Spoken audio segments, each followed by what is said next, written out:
Hello and welcome back. I'm sorry for the prolonged delay, but here at DJX Chronicles, I've been working a night shift job that makes it near impossible to do anything in my spare time. If I'm not sleeping, I'm working, and if I'm not doing either of those things, I'm driving my wife around.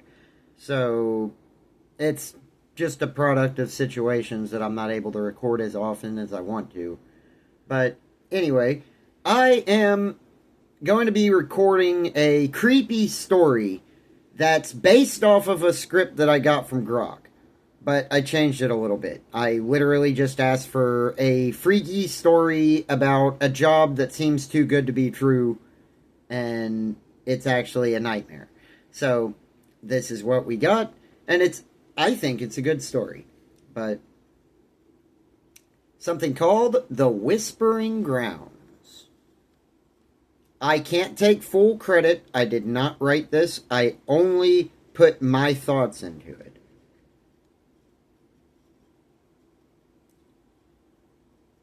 It has a very heavy Lovecraftian vibe, and I think that's because of all the Lovecraft-based questions I've asked my Grok AI. Anyway. Somewhere deep in the shadowed valleys of the Pacific Northwest, there are ominous whispers of a most sinister curse, placed long before the settlers carved their roads and raised their cities. These lands once belonged to the Quali people. They called it Sikwani, which is loosely translated to the Whispering Grounds. Once thought of as a sacred stretch of earth, where the spirits of ancestors lingered in the rustle of leaves and the murmur of hidden streams. It was a place of reflection, not exploitation. The Quali people have long viewed or vowed to keep this land sacred, as they believed it to be a tranquil space for the gods to commune with the shamans. But when the white men came, with their treaties and their greed, they demanded the land for timber and trade. The Quali elders, seeing the inevitable, gathered in secret under a blood moon. The shaman, an old woman named Aloha, invoked ghastly ancient rites that night. She scattered bones and herbs across the soil, chanting words that twisted the air like smoke. "No hand shall profit here," she declared. "The earth will swallow the greed of those who trade upon it. Whispers will rise, and the unnatural will claim what is built." The dark ritual, kept even from the tribe's chief himself, required a human sacrifice to feed the earth, and thus the curse was sealed with her final breath. As she collapsed into the dirt, her body was absorbed by the roots, as if the land itself had hungered for her great sacrifice. But carrying out such things in secret brought a curse upon not only the land, but also the people.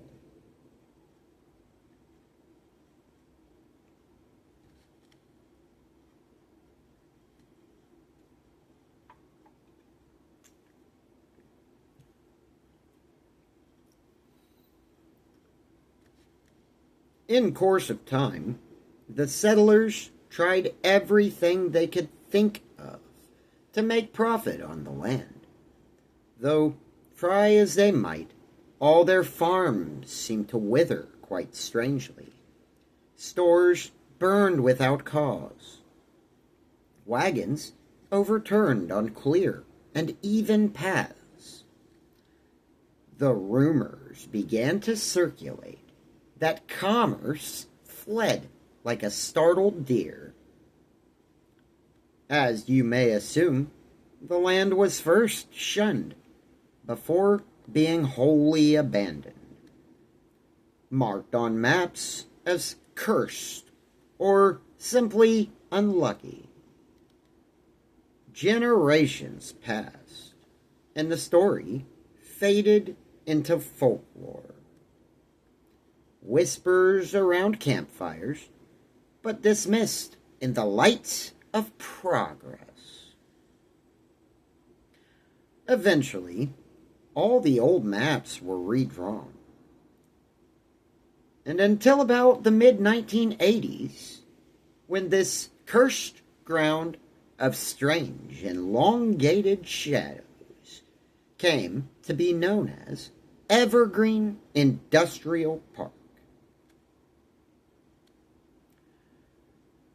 Now, the year is 2028.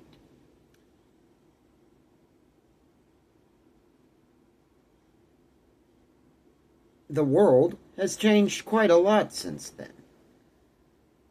The Quali tribe is all but forgotten, aside from those cryptic whispers of the wind on especially stormy nights.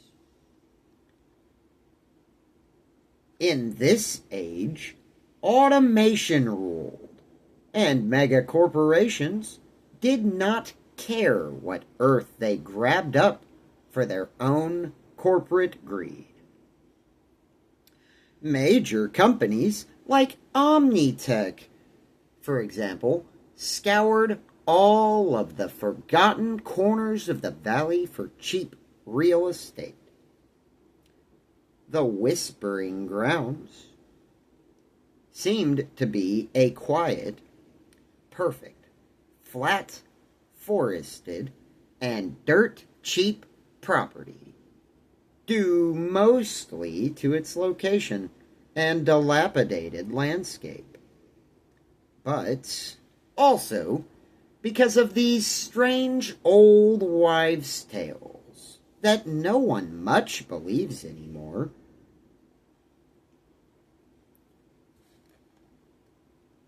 Omnitech built a state-of-the-art facility there, churning out quantum processors for the AI takeover that started in 2026. Yeah, I know. Anyway. Sleek drones hummed overhead. Robotic arms assembled. Circuits with precision. And the facility gleamed under solar panels. On the surface, it was a model of efficiency. Clean lines, ergonomic workstations, even a full-size company cafeteria with organic kale smoothies. Jobs poured in, drawing workers from struggling towns nearby. The future is here, the billboards proclaimed. And for the first few months, it almost felt true.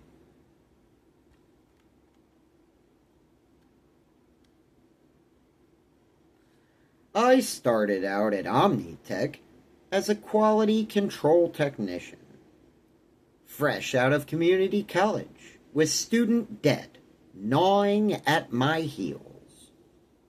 The pay was decent, $28 an hour, plus benefits, and the commute was short. My name is Alex Rivera, and I needed this gig. The orientation was all smiles. HR representatives in their crisp polos, virtual tours of the assembly lines, safety protocols that were drilled into us like gospel. "We're all family here," they would say. The factory floor was a symphony of beeps and whirls, humans overseeing bots in a dance of productivity. No red flags, just a job.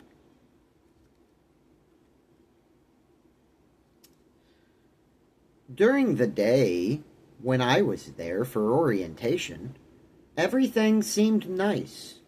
The birds were singing, and a distant creek trickled calmingly over the stones in the bed. I, however, was assigned to work the third shift. The first week on the job was like a dream come true for me. But late at night, the whispers began to circulate of a strange curse upon this place. I, of course, didn't believe these claims at first, and I scoffed at any paranormal claims that tickled the edges of my hearing. Like distant voices murmuring in a language I couldn't understand, I shrugged it off. Factories are noisy places. But then came the shadows. Out of the corner of my eye, I'd see figures darting between the machines. Tall, ethereal shapes that vanished when I turned. People staring at me from dark windows in otherwise untenanted parts of the building. Overworked eyes, I would tell myself, as I popped the top on another energy drink. Maybe, perhaps, it was just a lack of proper sleep. I would wonder about that until things gradually got worse. Tools began vanishing, not misplaced, gone. A wrench I'd set down would reappear hours later, only buried in the soil under a loose floor panel or out front, as if the ground had pulled it in. The bots malfunctioned in patterns. Circuits fried in shapes that looked like ancient petroglyphs. Assembly lines halting mid-cycle with error codes that translated to nonsense phrases like "greed swallows all" in binary. Management blamed glitches, but rolled out updates. The whispers eventually grew louder at night, seeping through the walls.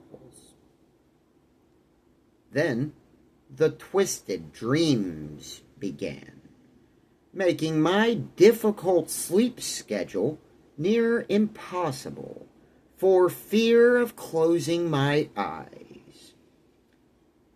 Anxiety would gnaw at me constantly as I laid sleepless for countless days and nights.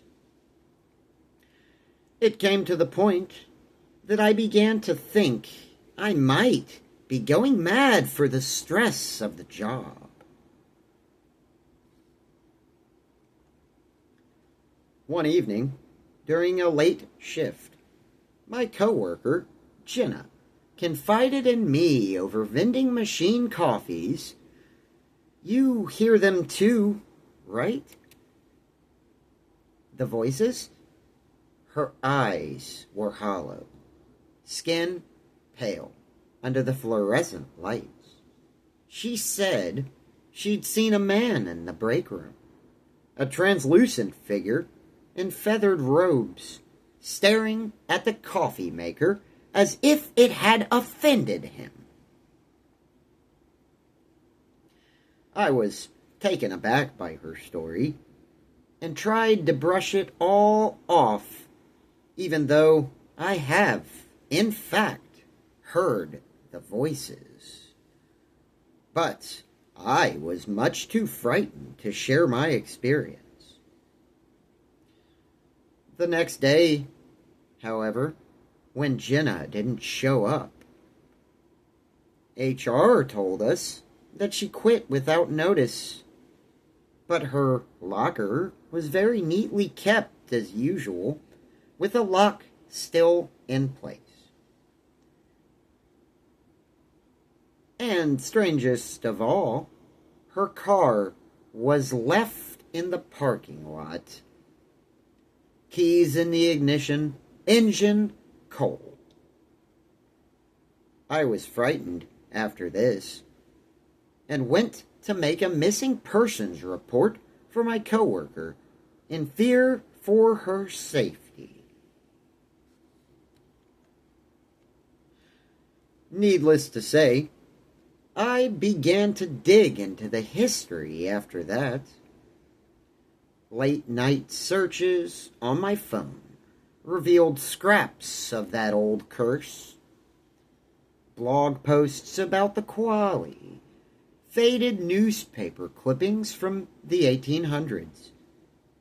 Omnitech had buried it all under NDAs and progress initiatives, but the land remembered.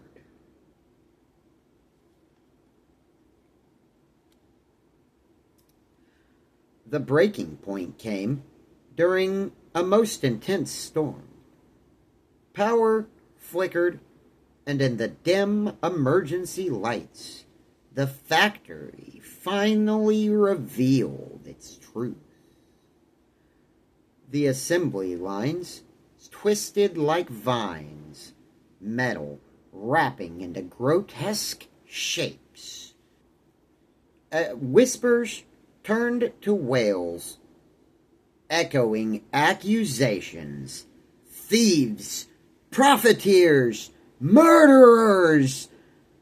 I ran to the exit, but the doors sealed shut before me.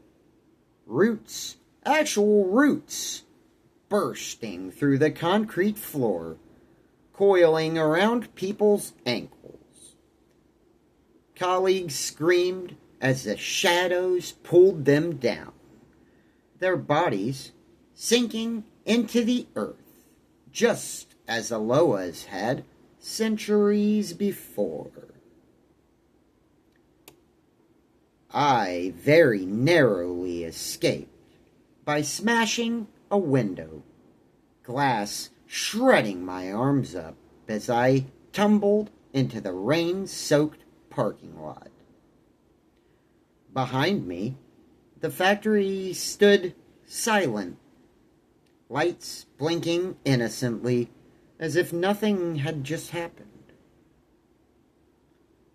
Omnitech, of course, spun that it was a structural incident, blamed the weather, and had it rebuilt within weeks.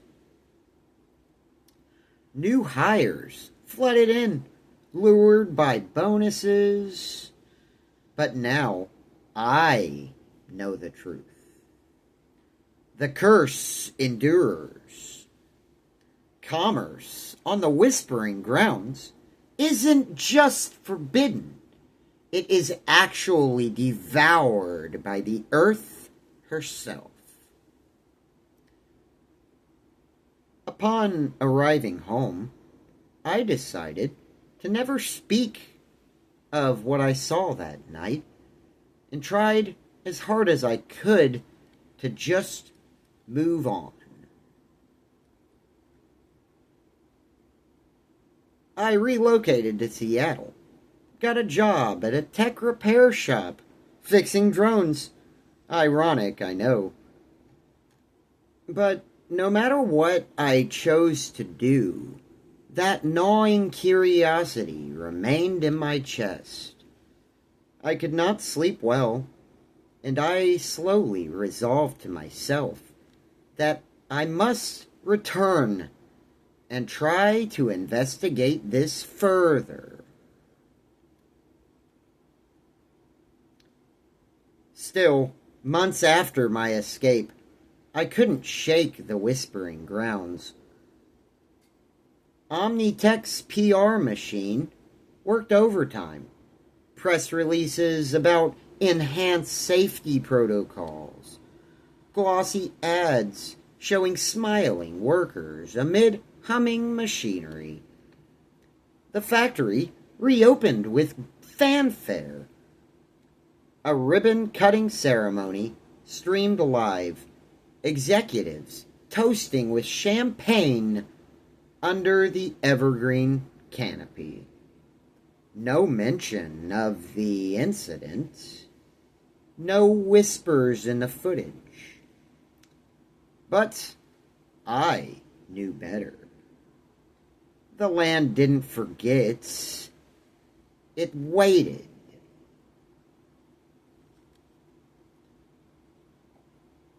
But the dreams came nightly, roots coiling through my veins, voices chanting in that forgotten tongue, pulling me back. I'd wake up with dirt under my nails, as if I had been digging in my sleep. One morning, I found a leaf in my bed, fresh, veined with what looked like circuit patterns. Impossible, but there it was. Curiosity turned to obsession then.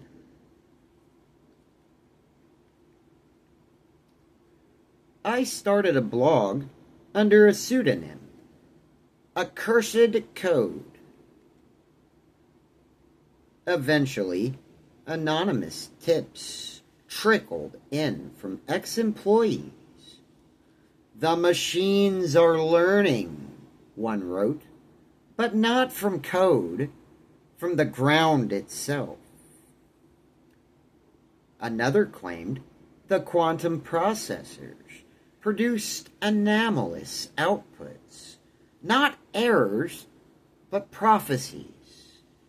Strings of data that, when decoded, spoke of the swallowing earth, or greed's final burial.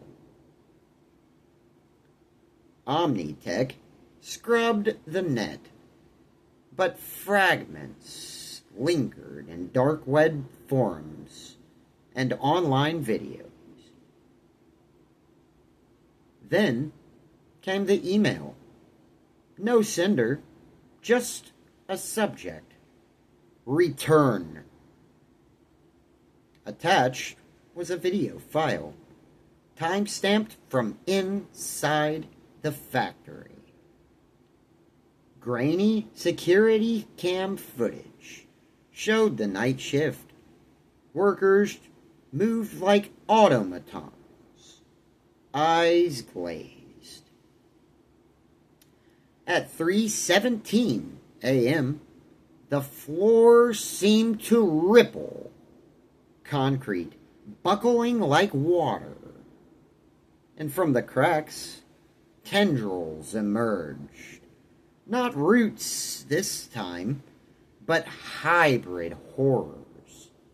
Fibrous vines, fused with wiring, pulsing with faint LED glows. They wrapped around a supervisor named Mark. I'd known him, a burly guy with a laugh like thunder. He didn't scream, he just whispered back words, syncing up with the chanting whispers. Then he sank, the floor sealing over him seamlessly. The video cut with the final frame, the assembly line resuming like nothing happened. Bots etching petroglyphs into silicone wafers instead of circuit patterns. I just had to go back. Armed with a flashlight, salt, and a hidden camera, I drove out under a moonless sky. The park looked pristine, floodlights bathing the lot, security drones patrolling as usual. I had parked a mile away, hiked through the woods. The whispers greeted me just like old friends, rustling in the underbrush. Slipping past the fence was easy, too easy, as if the land itself had prepared for my return. Inside, the factory hummed, but the air felt thick, charged. I crept to the main floor. Machines whirred, but no humans were in sight. After some time of looking around, I saw them. Workers, or what was left of them, as they stood at their stations. Bodies rigid, eyes vacant. Vines, those cursed hybrids, threaded through their very skin, connecting them to the grid like living cables as part of the machine. One turned to me.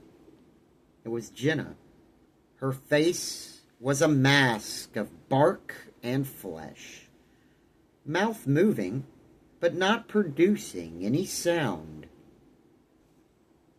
"Join the prophet," she would rasp, voice layered with echoes. Panic surged. I bolted for the control room, hoping to shut it down. But the panels were alive, screens displaying not code, but swirling patterns of quali symbols. You see, the curse had evolved, merging with the technology. The factory wasn't failing. No, it was thriving in its own twisted way. Producing not processors, but vessels, chips that carried the whispers, infecting devices worldwide, smart homes murmuring in the night, cars veering off of roads, grids flickering with ancient rage. A hand clamped on my shoulder. Not a hand, no, a root, cold and unyielding, Aloa's spirit, or something older still, stared through the shadows. "Witness," it breathed. The ground opened, revealing a deeper cavern below, bodies entwined in roots, eyes glowing like LED screens, voices chanting in unison. The devoured, repurposed, commerce's final form, eternal servitude to the land, to feed the wretched curse. I don't remember escaping, but woke up in my car miles away, camera gone, my memory all but foggy, and it was scary to think about just how I ended up back here. I thought it might have been a twisted dream somehow, but the blog post went viral before they could suppress it. Whispers spread online now, digital echoes of the curse. Omnitech denies it all, of course. Profits seeming to soar.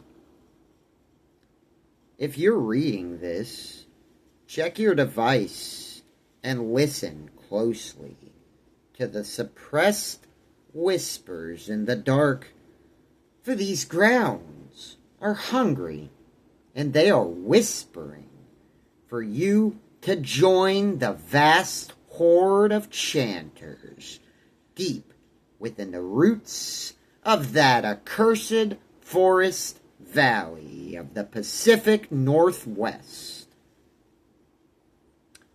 Alright, thank you so much for watching, and I hope that made your skin crawl a little bit. I'll see you next time.